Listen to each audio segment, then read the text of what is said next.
Imagine an empire that ruled half the world, possessing the strongest army, the most advanced laws, and magnificent cities.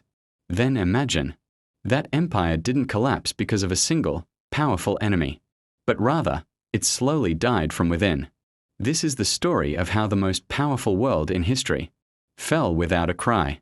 For over 500 years, the Roman Empire was a symbol of absolute power. Its territory stretched from Britain to the Middle East. The Romans built cobblestone roads that are still in use today, a legal system that became the foundation of the modern state, cities with aqueducts, arenas, and giant markets.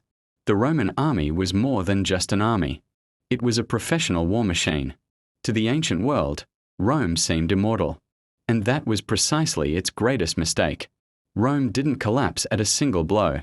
It rotted from within. Corruption was rampant. Positions could be bought. Emperors came and went. Many were killed by their own soldiers. Taxes were raised to finance the lifestyles of the elite. The common people starved. Money lost its value as coins were mixed with cheap metals. Even more dangerous, the Roman army began to be filled with foreign mercenaries. They were paid, not loyal. Loyalty to Rome began to fade. While Rome was busy fighting internally, barbarian tribes waited on the borders. Visigoths, Vandals, Huns. These were not mere raiders. They were a people in dire straits, seeking land and protection.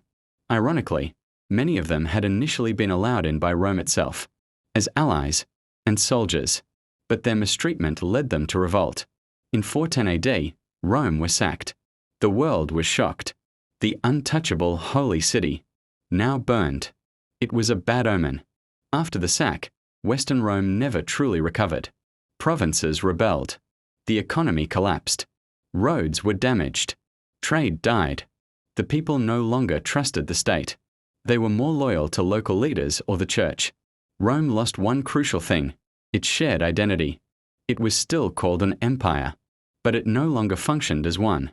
In 476 AD, a barbarian general named Odoacer deposed the last Western Roman emperor, Romulus Augustulus.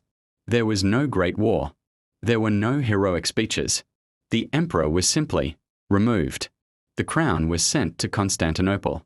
And Western Rome ended, not with a bang, but with silence. After Rome fell, Europe fragmented. Knowledge was lost. Cities shrank. Security vanished. This was the beginning of the so-called Dark Ages. But from the ruins of Rome, a new world was born. European kingdoms. The church as the center of power. The foundation of the modern state.